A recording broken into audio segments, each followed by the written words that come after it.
Bonjour Linda de Chamacaya, ce beau vendredi. Écoutez, cette semaine j'ai fait beaucoup de soins et puis ça tournait toujours autour des gens qui vivaient des grandes épreuves et qui avaient été voir dans le corps médical traditionnel et plusieurs s'étaient fait déclarer dépressifs. Alors je me pose la question et je vous pose la question. La dépression, est-ce de la tristesse ou est-ce que la tristesse mène à la dépression? C'est une question, comme on dit en anglais, catch-22, entre l'écorce et l'arbre. Je vous dirais que la dépression, en partant, c'est un problème neurologique. C'est considéré dans les maladies mentales. C'est un état d'âme. Ces symptômes sont physiques. Surtout, on dort beaucoup, on perd l'appétit, on n'a plus d'entrain, des fois on a des maux de tête, des fois on panique, on devient claustrophobe, on a de la misère à respirer. Il y a beaucoup de choses qui sont relatives aux réactions d'une dépression qui sont physiques. Moi, je vous dirais que malheureusement, si on regarde un petit peu autour de nous et on regarde tous les sondages qui ont lieu, c'est facile maintenant de classer une personne avec une maladie mentale. Il y a je ne sais pas combien de sortes de dépression ou de différents types d'état mental, que ce soit de la bipolarité, de l'anxiété dépressive, troubles de personnalité. Ça finit plus. Il y en a énormément et souvent, le corps médical traditionnel fait un très bon job. Je n'ai rien à critiquer là-dessus.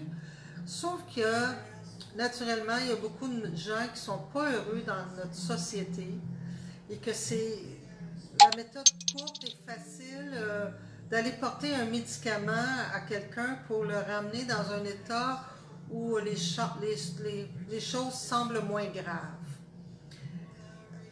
Il y a des fois des gens qui ont vraiment besoin d'être médicamentés et on doit prendre ça sérieusement. Je ne dénigre aucunement le fonctionnement des médecins en psychiatrie ou en médecine générale qui traitent des gens qui ont des dépressions légères.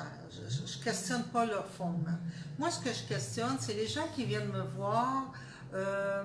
Souvent, quand on remplit le bilan de santé, ils vont me dire qu'ils sont dépressifs, ils prennent des antidépressants. Et puis, je me rends compte, quand je fais des soins énergétiques, que c'est réellement des grandes tristesses très profondes. Souvent, l'état dépressif, entre guillemets, sursit suite à un divorce, une séparation, un deuil, on s'est fait annoncer une maladie pour un de nos proches, une perte d'emploi. C'est souvent causé par un stimulant extérieur qui nous fait perdre nos moyens. Maintenant, est-ce que c'est des fois seulement un deuil qu'on doit vivre et on ne sait pas comment le gérer parce que de nos jours, le deuil est presque plus permis. D'ailleurs, on n'expose même plus les défunts pendant 3 jours pour nous donner le temps de faire nos adieux. C'est une journée, ils sont déjà incinérés, puis c'est une photo, puis c'est plus un rassemblement qui est une bonne chose parce qu'on fête la vie du défunt. Mais de l'autre côté, est-ce que ça permet aux proches de prendre le temps de partager leur peine, leur peur de se retrouver sans cette personne et de vivre un deuil sainement, c'est-à-dire le déni, la colère, le rejet et l'acceptation de la situation. On a aussi des gens qui vivent des maladies, tout le monde a peur du mot avec le grand C, comme on dit. Je dis toujours que ce n'est... Le cancer, c'est un manque de joie à l'intérieur de soi et tout dépendant de l'organe qui est affecté, ça va se transmettre cette frustration-là dans cet organe-là. Quelqu'un qui a un cancer du foie, c'est quelqu'un qui est très malheureux et toujours en colère. C'est quelqu'un qui n'est pas venu à bout d'exprimer sa colère, de la laisser aller et de la remplacer par de la joie. Donc, sa colère l'a rongé par en dedans. C'est toujours des choses comme ça. Est-ce que quand on a une nouvelle comme ça, on tombe dans la peur et cette peur-là nous emmène à la panique et là, on ne sait plus quoi faire et on s'affaisse parce que les gens autour de nous ont tant peur de nous, fait qu'ils nous laissent toutes seules avec cette mauvaise nouvelle-là. Et, oups, on rencontre un médecin, mais en plus d'avoir un cancer, vous êtes dépressive. Je pense que c'est plus de la peur et c'est de se sentir isolé et seul à vivre quelque chose du genre. Alors, vous savez, avant de juger les gens qui sont dépressifs, je vous demanderais tous de prendre une grande inspiration et de dire, c'est peut-être tout simplement une grande émotion qui est mal vécue et qui a été diagnostiquée rapidement ou qui a été diagnostiquée professionnellement d'une façon adéquate, mais peu importe, on n'a pas à juger ces gens-là. Vous savez, il y a quelques personnes qui connaissent mon histoire. Quand moi j'ai perdu, moi mon conjoint et ma fille, nous avons perdu un enfant à la leucémie. Moi j'ai rebondi tout de suite. Je me suis relevé les manches et j'ai dit la vie continue, elle ne sera pas morte en vain. J'ai arrêté de fumer à cette date-là. J'ai été prendre un cours de naturopathie. J'ai dit je vais aider les gens, je vais faire quelque chose de bien avec mon temps et avec ce que j'ai appris de mon temps que j'ai eu avec mon enfant.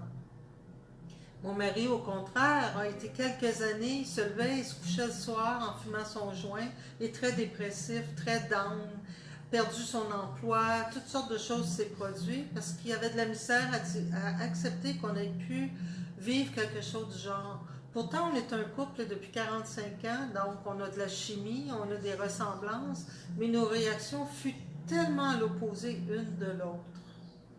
Et ma fille, qui était un enfant à ce moment-là, a réagi d'une façon très différente, elle aussi. Elle est devenue gâtée par notre faute, mais elle est devenue une grande dépendante, à toujours avoir peur de se retrouver toute seule, sans avoir de parents ou de frères et sœurs avec elle. Est-ce qu'un de nous trois était plus malade ou qui a réagi d'une façon plus néfaste que les autres? Peut-être pas, je crois pas. Je crois que moi, j'ai réagi pour survivre et passer à autre chose. Ma fille était jeune, elle avait 6 ans quand sa sœur est décédée, donc elle a réagi innocemment dans sa réaction. Ça l'a sorti plus tard à son adolescence. Et mon conjoint, par ses peurs et par son manque de force de caractère et ses questionnements pourquoi ça nous était arrivé, a sombré à s'engourdir dans sa vie jusqu'à temps qu'à un moment donné, ça revienne. Je ne crois pas qu'il y en avait un qui était plus fin que l'autre ou pire que l'autre. Et dans toutes les familles, les gens qui sont atteints de dépression ou de burn-out ou de choses comme ça, c'est une forme d'épuisement, c'est une forme un overload, une surcharge mentale et émotionnelle qui prend son chemin dans le corps physique.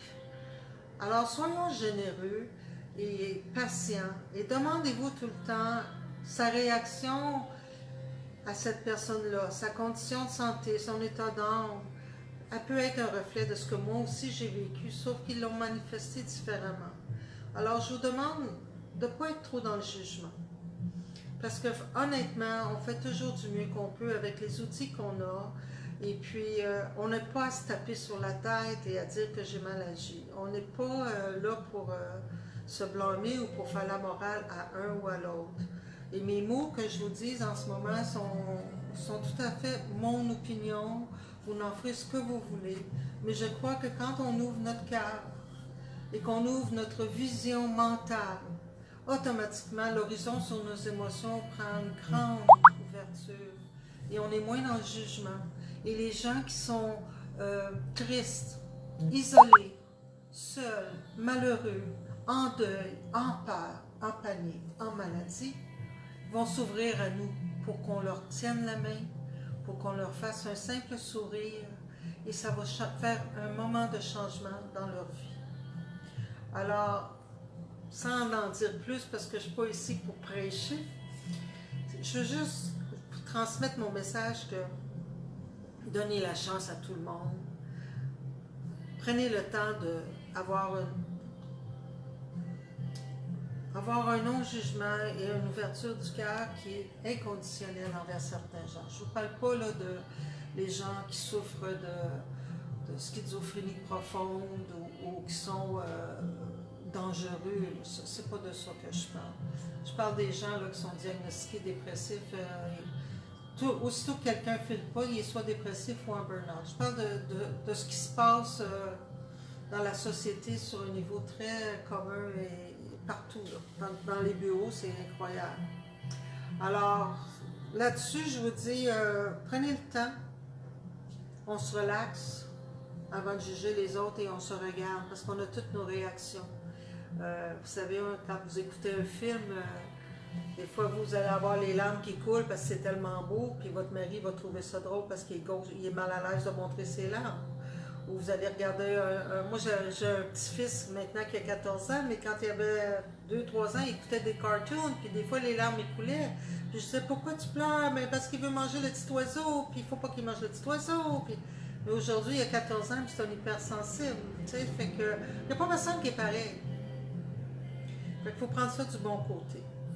La semaine prochaine, je me permets d'être en vacances, et c'est ma dernière semaine avant les fêtes.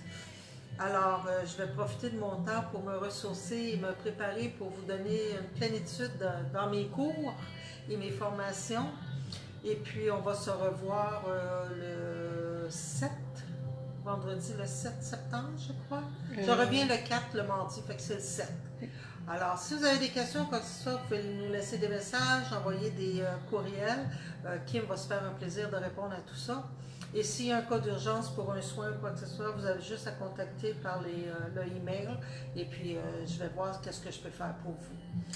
Alors là-dessus, je vous dis, mettez-vous un beau sourire et quand quelqu'un a l'air très triste, juste un regard de compassion peut faire une grande différence. Et souvenez-vous surtout de ne pas prendre les malaises des autres.